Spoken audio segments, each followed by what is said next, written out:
I feel like now we've got to be quick, bro. And that Lammens kid, done. End of the day, yeah, like he's 18 million, but bro, like his value could be skyrocketing in a couple of years, bro. So we've got him at the right time, bro. 23, young age. I think even Courtois was saying like, yo, this guy's like the next big thing, bro. Like he's, you know what I mean? He's giving him his kind of like his flowers and whatnot. Who's their number one goalkeeper now? Still Courtois. Who's Courtois? Belgium. Yeah, Courtois. Courtois. Who is the backup for Belgium? Because bro, like he sells the Forest guy. See, that's bro. Listen, bro, that bro soon in the national team. Like, if he's already not in the setup, he'll be there soon because bro, he's just quality, bro. And the quality about him is his calmness, bro. Both with his hands, but also with his feet as well, bro. His distribution is mad consistent. That's what I like about him. Like, even when he's kicking long, bro. Remember, Onana, every kick was going out for a throw. And he was supposed to be a ball-playing goalkeeper. Yeah. That was the craziest part. Everyone was going out for a throw. This guy's taking a touch and he's floating the ball into the opposite half with ease, bro. And with precision. And that's why I don't hear the whole when people say, oh, there's no value in the market. Nonsense. Absolutely, absolute nonsense. You're not looking hard. There's value if you do your if you do your homework. Do your research. Look at Lammens. Nobody had mentioned this guy. Even people who I know who watch all types of Nuruddin was the one that kind of scouted him. Nuruddin say, I was asking my guys, and they was like, yeah, you know what? We don't actually know too much about him. There was very, very little reports on him, and then he's joined, and everyone goes, yeah, you see that again? Well, you know what he does very well? The basics. That's what he did as a Manchester United coach. He's made some very, very good saves at points. But what you just mentioned it there, Rants, his calmness, his decisiveness. That's the basics of a goalkeeper. If you have a goalkeeper who's erratic and panicking, that just causes issues and causes unrest in the back line already. So our defense looks better already because of him, because there's some trust. Even him sweeping off his line. Again, these are basics. We're not saying, hey, pick up the ball, and play it to Sesko in the opposition area on the penalty spot on his chest. It's like, we ain't asking for that. Just do the basics. Ball's in the air and he catches it. It's fantastic to see. Goalkeeper who comes off his line and catches the ball. 100%. Even the quality of the diving, though, man. You know, it sounds mad, that way. What you just said, though, sorry to cut you off. The quality of his diving. Yeah. Not even safe. The quality of his diving is mad. Bro, how can you analyze a goalkeeper, man? We're analyzing goalkeepers. That's how bad our goalkeepers have been, bro. Man are looking at the way they dive in, the way they come for crosses, they're claiming crosses. But, bro, we haven't seen that, man. So I'm analyzing. I'm saying, yo, he gets it. Whoa, my keeper, Like, real talk, though, man. Like, it's mad. I could have cried tears when he came off his line against Liverpool and punched the ball clear. I was like, what is this? Yo, come on. Have a real talk. Because you ain't seen that, bro. Because I'm seeing this Mamardashvili guy, by the way, the second choice keeper for... He was meant to be an absolute baller, apparently. When Liverpool signed him, them man were talking about, sick, back up, and he's this good, and he's this good, and he's touted for this, touted for that. But scrub. We should know this because when we start talking about Liverpool signings, it's kind of looking spooky. That's all I'm saying. It's looking very spooky when we start talking their signings. But the thing is, it's good to have United now getting the praise for their recruitment, because at the end of the day now, it's always easy to kind of bash United, isn't it? Oh, they bought Sancho. Oh, they bought this player here. Oh, they bought that player there. But it's like, people don't realize that there's a lot of things that happen when we buy these players. Like, I don't think we bought them and they're bad players, bro. When we bought Sancho, Barcelona were looking after him. A lot of top clubs in world football were looking after him. The problem is, though, when a manager comes in and the ownership as well, remember they bought Ronaldo in the same season as Sancho. That does not really kind of align together when you deep it. Because you're saying you got Sancho, but you got Ronaldo ahead of him. United shagged Sancho with the timing of the Ronaldo signing, but also they shagged Oli as well, blood. Because they shagged Oli. Because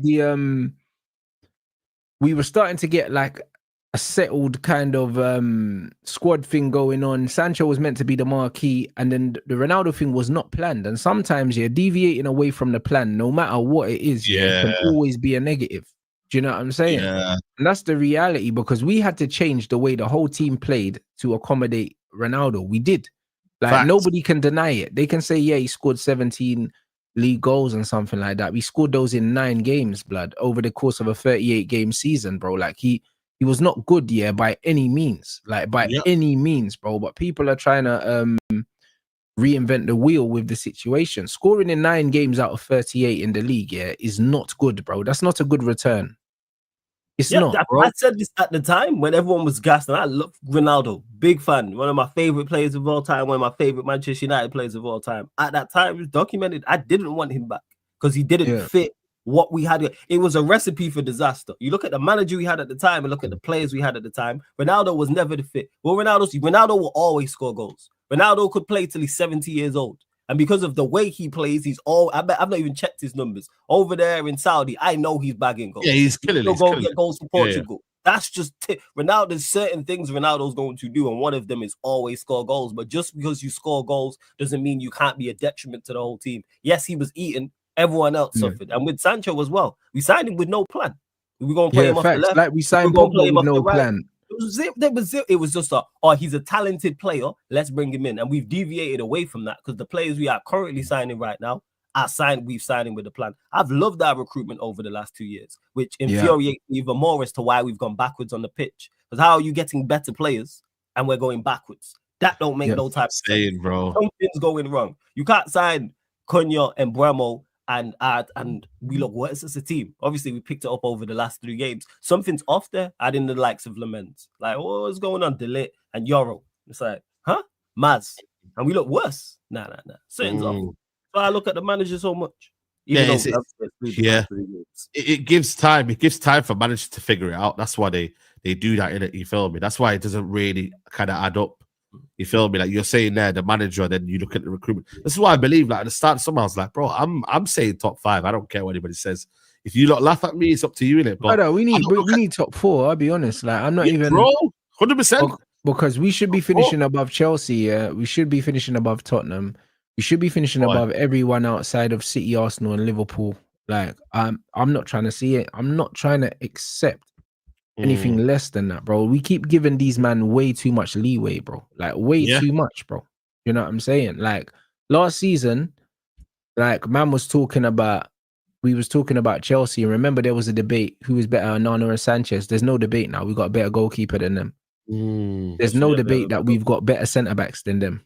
Do you know what I mean? All of our centre backs are better than their centre backs. Do you know what I'm saying? With the exception of Fofana, but Fofana's not fit, so he can do one. You know, I don't care. Like Fofana's brother. The funny thing is, man laugh here, but Harry Maguire walks into Chelsea's back line, bro, easy. And he's not even he's not even a top 3 centre backs. Because if Lissandro's fit, you've got Lissandro, Euro, and fucking Delete ahead of my Harry Maguire. Don't forget Heaven as well. Yeah. So, but that's what I'm saying. So, our 4th choice centre back walks into Chelsea's defense, bro. Like this is the reality. So our defense is better than theirs as a collective, and our attack's better than theirs as a collective.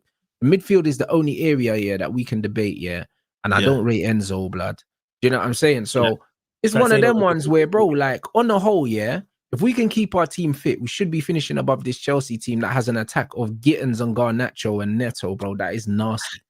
And the left is not better than Sesko, blood. Man, seen enough. But you know the problem. We all know what the problem is. As the guy in the dugout, that's the major issue. That's the major negative. Go on the side. Sorry to cut you off, bro. Like, I feel like it's one of them where I think Maresco has shown that he's been more consistent than Amrin. We can see that. Last year he got top 4. You get where you credit where you deserve, innit? But I feel like this season though, it's a different sort of pressure now. Like he has to now navigate a different kind of way of doing things, bro. What worked last season can't work again this season because Palmer's out injured now. How do you navigate through that? You know, when you get setbacks here, we've seen it this season. He's kind of crumbled a little bit. You feel me? He's shown a bit of, red flags. You know what I mean? In that aspect of, like, when you're going down 10 men, are you just going to straight away give up and not try and not do anything? So when I look at when I looked at Chelsea at the start of the season, I kind of maybe looked at the World Cup, and what they did, and I was like, Chelsea might kick on this year, because they've beaten PSG.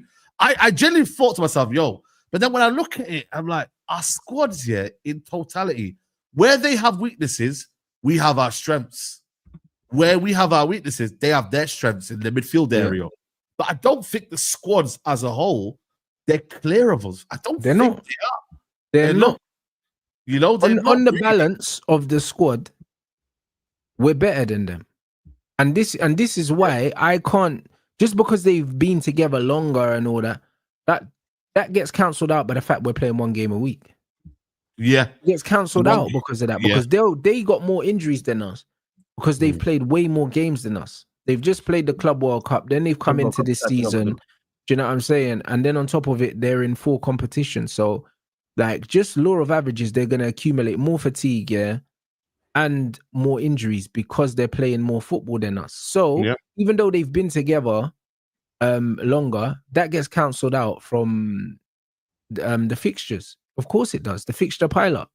You see what I mean? So I think with that 1 game a week is so important that you take advantage of that. Because look at Tottenham, next week. They've got Newcastle, then they got Chelsea, then they got a Champions League game, then they got us, bro. They've got about 3 games before our game. And we've got 1 game a week, man. So we got really no excuses to be beating Tottenham. You feel me? So I look at certain things and I'm like, you got to take advantage, bro. That week, fresh week, idea, plan, execute. Doesn't mean you got a divine right to win that game, but I'm saying like you've got a bit of a head start, you've got a bit of an advantage. Fresh, and we should have players. And I think that's where the criticism lies and comes from, is in regards to we look at the team and we look at the other teams in terms of their quality or lack of, and look at the manager, because the team is there to perform better. I think we've all said this. Yes, there is areas in the team we want us to improve, the midfield in particular, yes, but you should still be doing more. And that's where it lies from for the manager. I was listening at the start when we were talking about, you two were talking about the 3 games in a row, and this is all we're asking for. It's just Manchester United doing the basics, just applying themselves in effort. And even with AFCON coming up, because Rants has pulled this up as well, is, you have other players there. And Bremo and Ahmad and Maz, and I guess 3 talented individuals, 3 key players for us. But we've been playing without Maz so far this season. And what happens if Bremo and Ahmad, hopefully it don't happen, get injured or have a loss of form? Like, this is why you have a squad. But look how many other attackers you have. You have Maino, but also, you have Bruno, you have Xerxes. How to combat that is, AFCON is the end of December. As soon as January opens, you go and get a wing back. You go get a left wing back, and then you can play Dallo or Mazraoui right wing back and have a proper left wing back, and we're good. Like that's it. As long as we're not relying on Asdorgu to be the first choice left wing back, it's not the end of the world if we get a proper left wing back. Because when Ahmad comes back, we're cooking, bro. You know them ones, but. It's one of them things where, again, in Mbumo's position, we don't have a like for like for Mbumo. But we don't need a like for like, bro. Like, we don't need a like for like. You realize what you have. You realize what you have. There's other attackers there. Is Maino or Xerxes, for example. I just use those 2. Facts. Like, and you can play Dorgu right wing back as well and play and get a proper left wing back. Go buy one. Yeah. 100%. Like, manage. This is what you are paid to do. Like, this is why you have the big squad. Like I said, you have Maino or Xerxes there. You like Mount. You've got Bruno. You have ample other attackers. Yes, wing back are a little bit like. Try one of these players. Try that. I'm saying if you don't go and get a left wing back. Yes, we do need a left wing back in my opinion, but utilize what you have. There's a squad there for a reason. This is why you get paid the big money. So like we didn't know that we was gonna lose players to AFCON. Man, it's the same. We would have known that before we signed them. We would have known, and we would be absolute idiots to not even prepare in advance for that. And also, you're right, guys. Malacia is there, and maybe they've got half an eye on making sure that he's fit for when the AFCON happens. Yeah. Like, you got if he's here, utilize him, bro. You know what I'm saying? I don't know if he's the same player as in terms of sharpness, but I think he's got to be playing games, bro. Do you get me? Like, apparently the manager said he likes his attitude and whatnot, but brother, he's always been calm. He's just that he was associated with the Mandem, and he thought, is he up and that? Do you know what I mean? Like, man just did guilty by association. I was like, bro, you know what I mean? Racismo. You get me? Like, what's going on here, bro?